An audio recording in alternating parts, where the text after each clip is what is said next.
मैं आचार्य पवन गोस्वामी। जय सीताराम। प्यारे बच्चों, आज मैं आपको क्लास 12 कक्षा 12 की साहित्यिक हिंदी एवं सामान्य हिंदी कराऊंगा। सबसे पहले हम साहित्यिक हिंदी एवं सामान्य हिंदी में काव्यखंड कराएंगे। काव्यखंड में जो पहला पाठ है वो पवन दूतिका शीर्षक से है। जो पहला चैप्टर है, फर्स्ट चैप्टर है, वो पवन दूतिका शीर्षक से है, जिसको प्रिय प्रवास महाकाव्य से लिया गया है। प्रिय प्रवास महाकाव्य हिंदी का खड़ी बोली का प्रथम महाकाव्य है।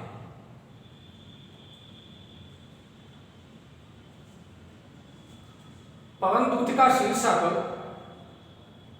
जो प्रिय प्रवास महाकाव्य से लिया गया है, अयोध्या सिंह उपाध्याय हरिऔध द्वारा रचित है। अयोध्या सिंह उपाध्याय हरिऔध जी इसके कवि हैं। अयोध्या सिंह उपाध्याय हरिऔध जी को द्विवेदी युग का प्रमुख कवि माना जाता है। अयोध्या सिंह उपाध्याय हरिऔध जी द्विवेदी युग के प्रमुख कवियों में गिने जाते हैं। प्यारे बच्चों, प्रिय प्रवास महाकाव्य से लिया गया पवन दूतिका शीर्षक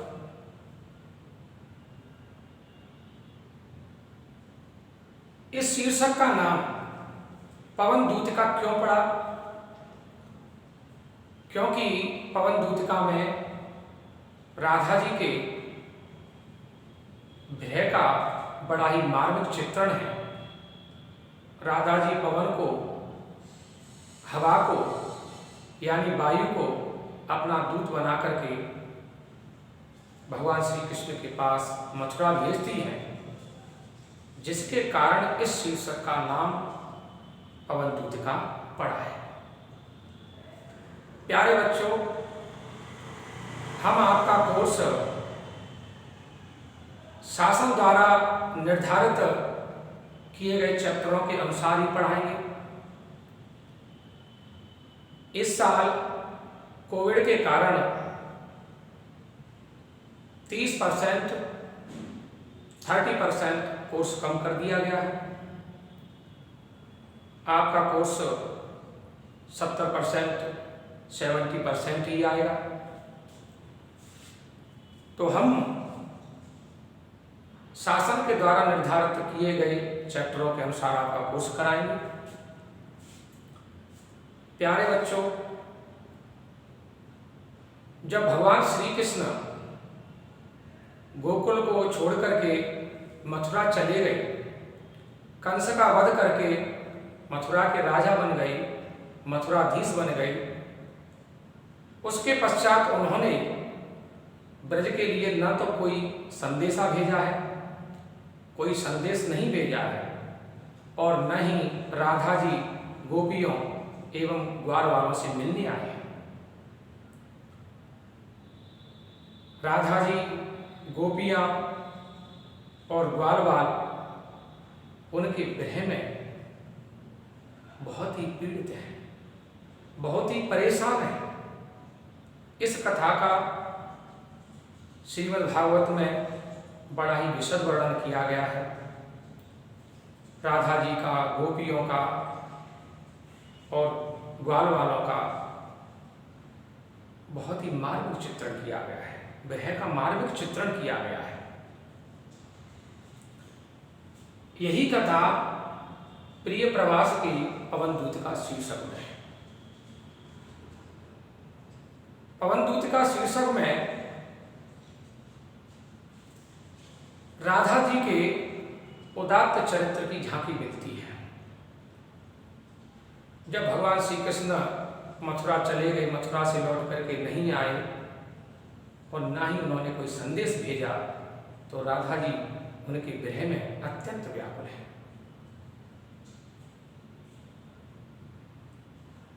बहुत ही व्याकुल है।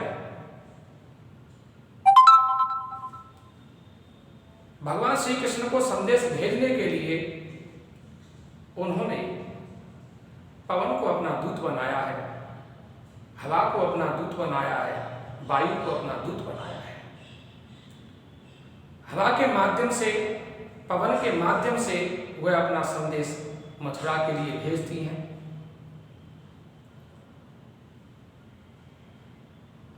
राधा जी विरह कातरा है, लेकिन विरह कातरा के साथ साथ होने पर भी उन्होंने पर दुख कातरा का भी ध्यान रखा है। अपने दुख के साथ साथ उन्होंने औरों के दुख का भी ध्यान रखा है।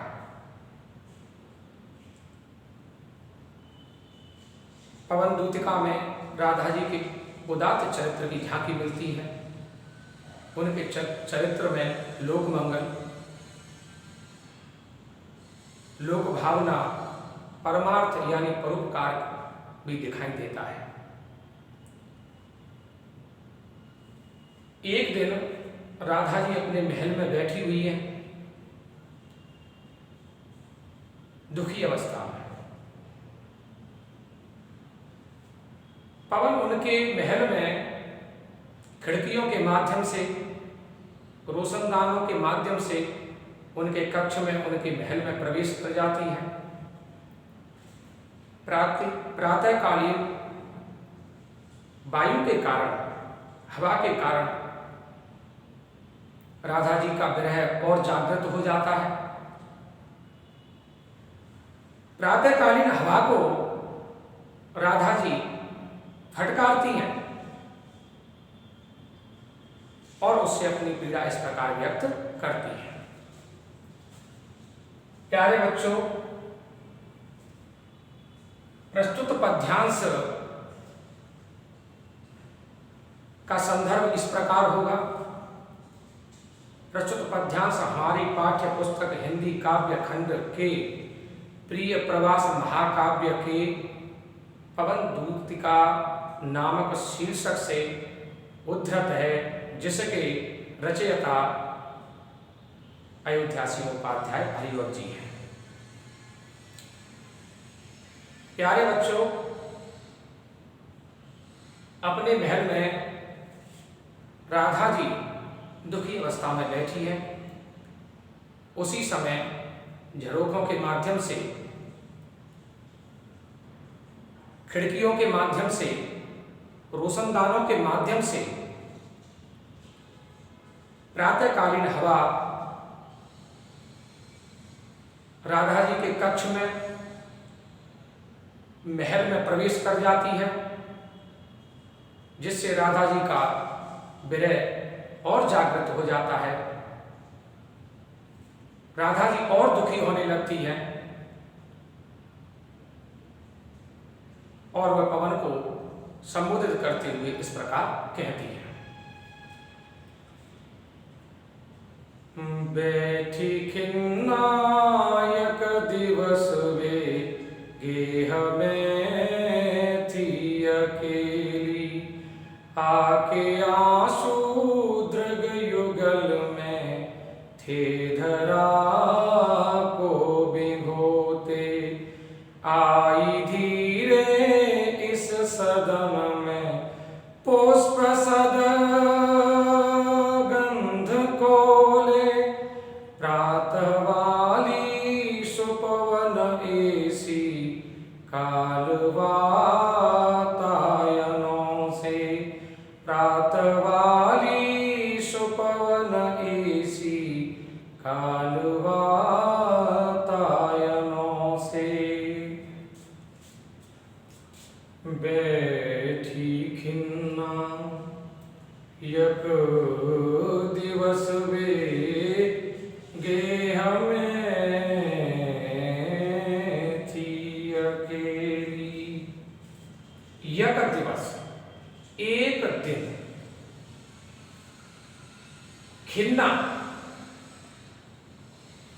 दुखी अवस्था में। कौन? राधा जी। गेह, घर में, सदन में या महल में। अपने महल में अकेली बैठी हुई थी। एक दिन राधा जी अपने महल में अकेली दुखी अवस्था में बैठी हुई थी। बैठी खिन्ना यक दिवस वे गेह में थी अकेली। एक दिन राधा जी अपने महल में अकेली दुखी अवस्था में बैठी हुई थी। आके आंसू दृग युगल में थे धरा को भिगोते।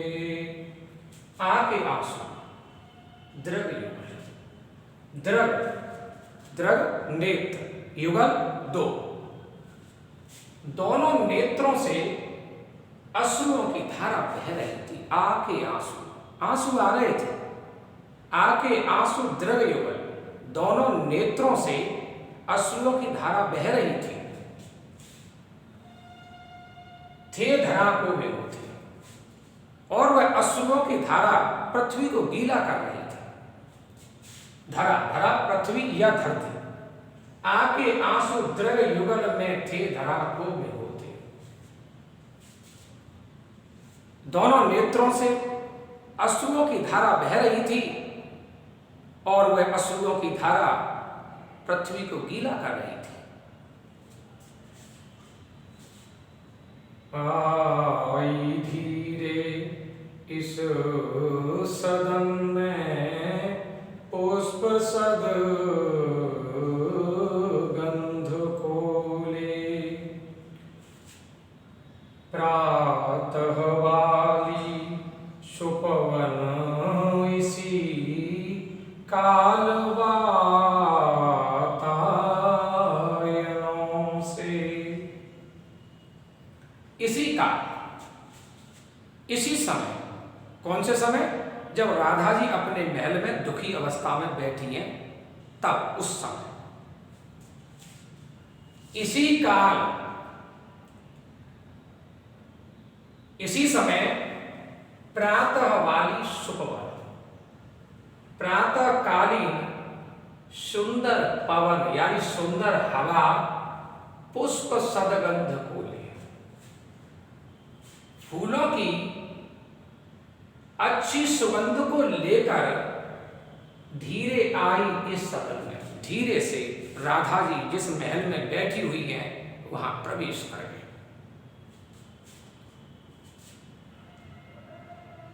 इसी का, इसी समय प्रातः वाली सुपवन, प्रातःकालीन सुंदर हवा फूलों की अच्छी सुगंध को लेकर धीरे से जिस महल में राधा जी बैठी हुई है, प्रवेश कर गई। आई धीरे इस सदन में पुष्प सदगंध खोले। प्रातः वाली सुपवन इसी काल वातायनों से।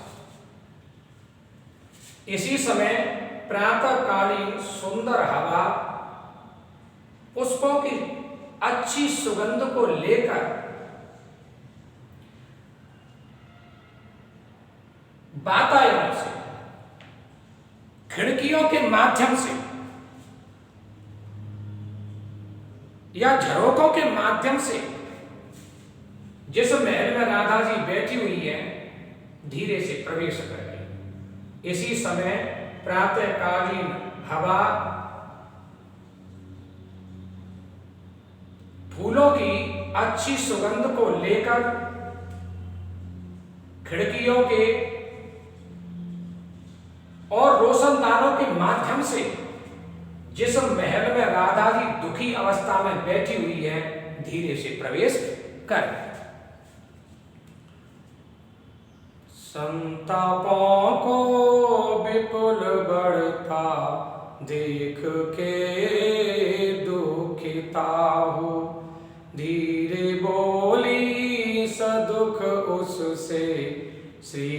श्रीमती राधिकायों प्यारी प्रातः पवन इतना क्यों मुझे है सताती, क्या तू भी कलुषित हुई काल की क्रूरता से, क्या तू भी कलुषित हुई काल की क्रूरता से। संतापों को विपुल बढ़ता देख के दुखिता हो। संतापों को विपुल बढ़ता देख के दुखिता हो। विपुल अत्यधिक, विपुल अत्यधिक। संताप, ताप, दुख, लेकिन किसका दुख? विरह का दुख, विरह का संताप। प्रातःकालीन जब सुंदर हवा ने जब राधा जी के विरह के दुख को अत्यधिक बढ़ा दिया तो राधा जी और ज्यादा दुखी हो गए। संतापों को विपुल बढ़ता देख के दुखिता। प्रातःकालीन हवा ने, प्रातःकालीन वायु ने, प्रातःकालीन पवन ने जब राधा जी के दुख को अत्यधिक बढ़ा दिया तो उसे देख करके राधा जी और ज्यादा दुखी हो गए। धीरे बोली सदुख उससे श्रीमती राधिकायों। धीरे बोली सदुख उससे श्रीमती राधिकायों। प्यारे बच्चों, यहां पर राधिका जी के लिए सुश्री नहीं आया, कुमारी नहीं आया। सुश्री और कुमारी इसलिए नहीं आया क्योंकि राधिका, राधा जी भगवान श्री कृष्ण की प्रेमिका हैं और राधिका भगवान श्री कृष्ण की शक्ति है, इसलिए श्रीमती आए। धीरे बोली स दुख उससे श्रीमती राधिका। दुख सहित राधा जी उस प्रातःकालीन पवन से इस प्रकार बोली। धीरे बोली स दुख उससे श्रीमती राधिका।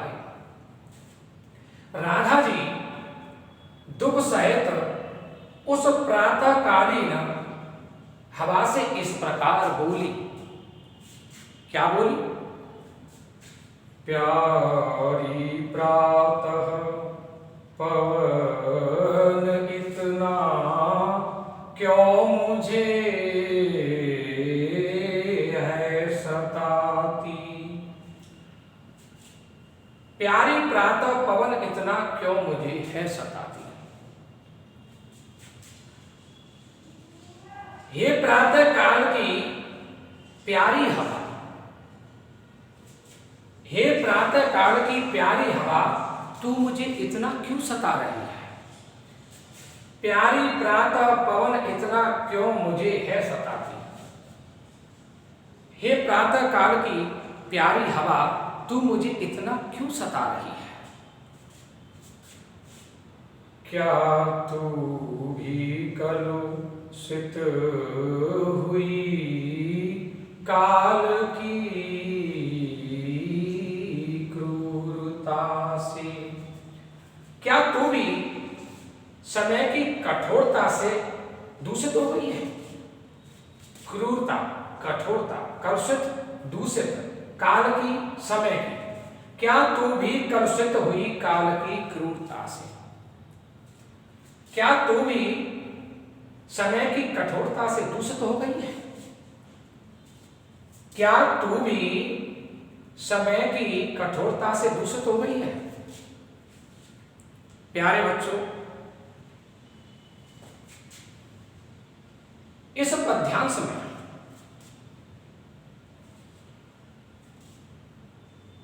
दो नंबर के 5 क्वेश्चन पूछे जाते हैं, जिनमें रस, छंद, अलंकार, भाषा, शैली, गुण, शब्द शक्ति, शब्द अर्थ और रेखांकित अंश की व्याख्या इत्यादि इस प्रकार से 5 क्वेश्चन पूछे जाते हैं, जो 2 नंबर के होते हैं। पूरा पद्यांश 10 नंबर का होता है। परीक्षा में 2 पद्यांश दिए जाते हैं, जिसमें से एक करना होता है। तो प्यारे बच्चों, यदि आप मेरी करी हुई व्याख्या को, एक्सप्लेन को यदि मन से पढ़ लेंगे तो मैं आशा करता हूं कि आप अच्छे नंबरों से पास होंगे। और जितने भी किसी भी प्रकार का यदि कोई भी क्वेश्चन आता है तो आपसे छूटेगा, चाहे रस, छंद, अलंकार, भाषा, शैली, गुण, शब्द शक्ति और रेखांकित अंश की व्याख्या इत्यादि किसी प्रकार का कैसा भी क्वेश्चन आ जाए, छूटेगा नहीं। प्यारे बच्चों, इस पद्यांश में रस जो है वो वियोग श्रृंगार है, जिसे विप्रलंब श्रृंगार भी कहते हैं। श्रृंगार रस के 2 पक्ष होते हैं, संयोग श्रृंगार और वियोग श्रृंगार। वियोग श्रृंगार को विप्रलंब श्रृंगार भी कहा जाता है। वैसे देखा जाए तो पवन दूतका में सारे चैप्टर में वियोग श्रृंगार ही है, विप्रलंब श्रृंगार ही है। तो प्यारे बच्चों, इसमें जो रस है वो वियोग श्रृंगार है। छंद मंदाक्रांता है, अलंकार मानवीकरण है। मानवीकरण अलंकार किसे कहते हैं? प्रकृति का चित्र मानव में और मानव का चित्र प्रकृति में दिखाया जाता है, चित्रित किया जाता है, दर्शाया जाता है, वहां पर मानवीकरण अलंकार होता है। मानवीकरण अलंकार के साथ साथ अनुप्रास अलंकार की भी छटा विद्यमान है।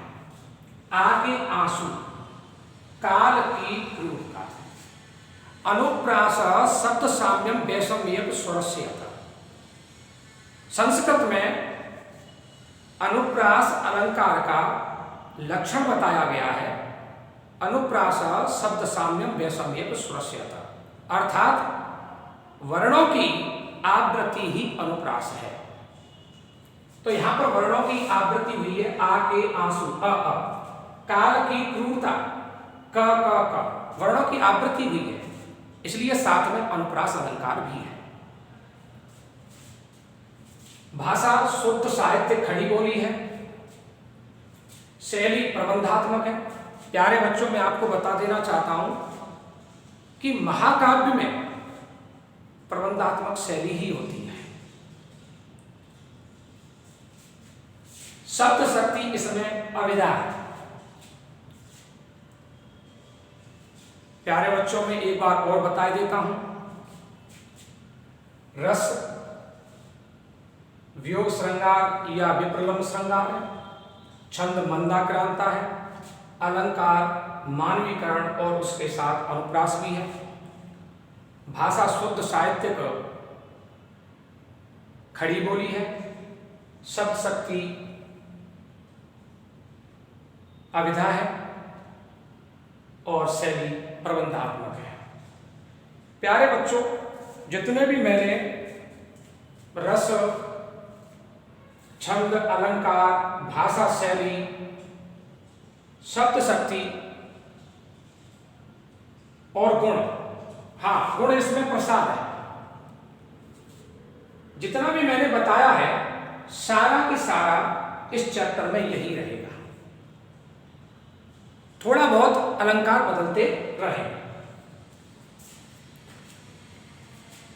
आगे का पद्यांश पर आते हैं। मेरे प्यारे नभ जलद से कंज से नेत्र वाले, जाके आए न मधुवन से और न भेजा संदेशा। मैं रो रो के प्रिय विरह से बावली हो रही हूँ, जाके मेरी सब दुख कथा श्याम को तू सुना दे। जाके मेरी सब दुख कथा श्याम को तू सुना दे। मेरे प्यारे नव जलद से कंज से नेत्र वाले। मेरे प्यारे नव जलद से कंज से नेत्र वाले। आह, क्या बात कही है। राधा जी भगवान श्री कृष्ण की उपमा दे रही है, अपने प्यारे प्रियतम भगवान श्री कृष्ण की उपमा दे रही है। राधा जी पवन से कहती हैं कि हे पवन, मेरे प्यारे नव जलद से कंज से नेत्र वाले। आहा, मेरे प्यारे प्रियतम भगवान श्री कृष्ण नवीन जलद बादल मेघ के समान है, कंज से नेत्र वाले, और उनके नेत्र कमल के समान है। कंज कमल, जलद बादल या मेघ। मेरे प्यारे नव जलद से कंज से नेत्र वाले। हे पवन, मेरे प्यारे प्रियतम भगवान श्री कृष्ण नवीन मेघ के समान और कमल के समान सुंदर नेत्र वाले हैं। यहां पर से आया है। से उपमा अलंकार का वाचक है। नव जलद से और कंज से नेत्र, इसमें उपमा अलंकार है। उपमानोपमेय, उपमानोपमेय अर्थात जहां पर उपमेय की उपमान से समानता प्रदर्शित की जाती है, साम्य स्थापित किया जाता है, समानता प्रदर्शित की जाती है, वहां उपमा अलंकार होता है। क्योंकि यहां पर भगवान श्री कृष्ण के शरीर को नवीन मेघ के समान बताया गया है और उनके नेत्रों को सुंदर कमल के फूल के समान बताया गया है। मेरे प्यारे नव जलद से कंज से नेत्र वाले, मेरे प्यारे प्रियतम भगवान श्री कृष्ण नवीन मेघ के समान और सुंदर कमल के समान नेत्र वाले हैं। आहा, जाके आए न मधुबन से और न भेजा संदेशा। जाके आए न मधुबन से और न भेजा संदेशा। जाके मथुरा चले गए, वह मधुबन चले गए, लेकिन लौट के नहीं आए। जाके आए न मधुबन से, वो गोकुल से मधुबन मथुरा चले गए, लेकिन लौट के नहीं आए और न भेजा संदेशा, और उन्होंने कोई संदेश भी नहीं भेजा, और उन्होंने कोई संदेश भी नहीं भेजा। मैं रो रो कर प्रिय विरह से बावली हो रही हूं। हे पवन, मैं रो रो कर अपने प्यारे प्रियतम भगवान श्री कृष्ण के विरह में बावली हो रही हूं। पागल हुए जा रही हूं। प्यारे बच्चों, मैं आपको बता देना चाहता हूं, प्रेम भक्ति और पागलपन में ज्यादा अंतर नहीं होता है। प्रेम भक्ति और पागलपन एक दूसरे के पूरक होते हैं। सामान्य दृष्टि से देखा जाए तो भक्त पागल ही नजर आता है, प्रेमी पागल ही नजर आता है। यही हाल राधा जी का हो रहा है। मैं रो रो कर प्रिय विरह से बावली हो रही हूं। मैं अपने प्यारे प्रियतम भगवान श्री कृष्ण के विरह में रो रो कर पागल हुए जा रही हूं। जाके मेरी सब दुख कथा श्याम को तू सुना दे। हे मेरी प्यारी पवन, हे मेरी दूती प्यारी पवन, जाके मेरी सब दुख कथा श्याम को तू सुना दे। मेरी सारी दुख भरी कथा को भगवान श्याम सुंदर से जाकर के सुना दे। तू मेरा संदेश लेकर के मथुरा चली जा और मेरी सब दुख कथा को, दुख भरी कथा को भगवान श्याम सुंदर से जाकर के सुना दे। जो ही मेरा भवन तज तू अल्प आगे बढ़ेगी, शोभा वाली सुखद कितनी मंजु कुंज मिलेंगी। प्यारी छाया मृदुल स्वर से मोह लेगी तुझे वे, तो भी मेरा दुख लखवा जान विश्राम लेना। तो भी मेरा दुख लखवा जान विश्राम लेना। जो ही मेरा भवन तज तू अल्प आगे बढ़ेगी। राधा जी पवन से कहती हैं कि हे मेरी दूती पवन, हे मेरी प्यारी दूती पवन, ज्यों ही मेरा भवन तज तू अल्प आगे बढ़ेगी। जैसे ही मेरे महल को तज छोड़ करके, जैसे ही तू थोड़ा आगे बढ़ेगी, अल्प, अल्प माने थोड़ा, जो ही मेरा भवन तज तू अल्प आगे बढ़ेगी, जैसे ही मेरे महल को त्याग कर तू थोड़ा ही आगे बढ़ेगी, तो शोभा वाली सुखद कितनी मंजु कुंज मिलेगी। शोभा वाली, अत्यंत सुशोभित होने वाली, अत्यंत सुशोभित होने वाली, सुखद, सुख देने वाली। न जाने तुझे कितनी सुंदर कुंजें मिलेंगी, न जाने तुझे कितनी सुंदर कुंजें मिलेंगी, अर्थात बहुत सारी कुंज मिलेंगी। शोभा वाली सुखद कितनी मंजु कुंजें मिलेंगी। प्यारे बच्चों, आप कुंज के बारे में तो जानते ही होंगे। कुंज के बारे में मैं आपको बता देना चाहता हूं। कुंज कहते किसे हैं?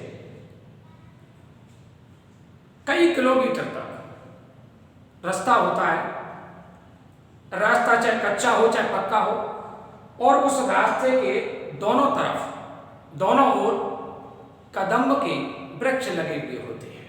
आहा, कदम्ब के वृक्ष दोनों ओर से आकर के गोल गोल दरवाजा सा बना लेते हैं। ऐसा कई किलोमीटर तक होता है, उसे कुंज कहते हैं। और इन्हीं कुंजों में भगवान श्री कृष्ण राधा जी गोप ग्वाल वालों सभी के साथ लीला करते थे। कदम्ब के वृक्षों पर ही लीला करते थे, कुंजों में ही लीला करते थे। तो कुंज बहुत प्यारी होती है, जिसका वर्णन यहाँ पर किया गया है। शोभा वाली सुकल कितनी मंजू कुंजे मिले, अत्यंत सुशोभित होने वाली, सुख प्रदान करने वाली, सुख देने वाली, रास्ते में न जाने तुझे कितनी सुंदर कुंज मिलेंगी, अर्थात बहुत सारी कुंज मिले। प्यारी छाया मृदुल स्वर से मोह लेंगी तुझे भी, प्यारी छाया मृदुल स्वर से मोह लेंगी तुझे। उन कुंजों की जो छाया है वो बहुत ही प्यारी है, बहुत ही अच्छी लगती है। प्यारी छाया मृदुल स्वर से मोह लेंगी तुझे, प्यारी छाया। उन कुंजों की जो छाया है वो बहुत ही प्यारी है, बहुत ही सुंदर है। मृदुल स्वर से मोह लेंगी तुझे, और उन कुंजों में पक्षी बैठे रहते हैं, उनकी जो चहचहाट है वो बहुत ही मीठा स्वर है। उन चहचहाट का जो स्वर है वो बहुत ही मीठा है। मृदुल स्वर से मोह लेंगी तुझे, तो वो कुंज अपने उस सुंदर वातावरण से मोहित कर लें। प्यारी छाया मृदुल स्वर से मोह लेंगी तुझे भी, उन कुंजों की छाया बहुत ही सुंदर है, बहुत ही प्यारी है, और उन कुंजों में पक्षी बैठे रहते हैं, और उन पक्षियों की कोमल चहचहाट, उनका कोमल स्वर तुझे मोहित कर लेगा। तू भी मेरा दुख लख वहाँ जान विश्राम लेना, तो भी मेरा दुख लख वहाँ जान विश्राम लेना। लख लख माने देखकर या ध्यान में रखकर, तो भी मेरा दुख लख। तो हे पवन, फिर भी तू मेरे दुख को ध्यान में रखना, तो भी मेरा दुख लख वहां जान विश्राम लेना। हे पवन, तब भी तू मेरे दुख को ध्यान में रखना और वहां पर विश्राम मत ले लेना। उन कुंजों में विश्राम मत करना, क्योंकि मेरी विरह की जो पीड़ा है वो बहुत बढ़ गई है। इसलिए तुम मेरे दुख का भी ध्यान रखना और वहां पर विश्राम मत लेना। प्यारे बच्चों, आज मैंने पवन दूतिका के 4 पद्यांश कराए हैं। अब मैं यहां से आगे के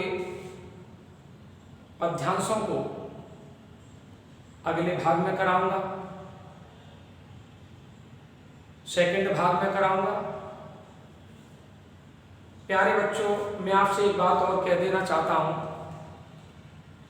कि जिन बच्चों ने हमारे चैनल को सब्सक्राइब कर लिया है बहुत अच्छी बात है, लेकिन जिन बच्चों ने हमारे चैनल को अभी तक सब्सक्राइब नहीं किया है तो वो सब्सक्राइब कर लें, उसे लाइक करें और आपकी जानकारी में जो भी हो उसे शेयर अवश्य करें, क्योंकि सब्सक्राइब करने से जो भी आने वाली वीडियोज होगी उसका आपको पता लग जाएगा, आपको उसकी नोटिफिकेशन मिलती रहेगी। तो इसलिए मैं आपसे कहना चाह रहा हूं कि आप हमारे चैनल को सब्सक्राइब अवश्य कर लें। प्यारे बच्चों, अब आगे के पद्यांश में अगले भाग में कराऊंगा। तब तक के लिए जय श्री राम।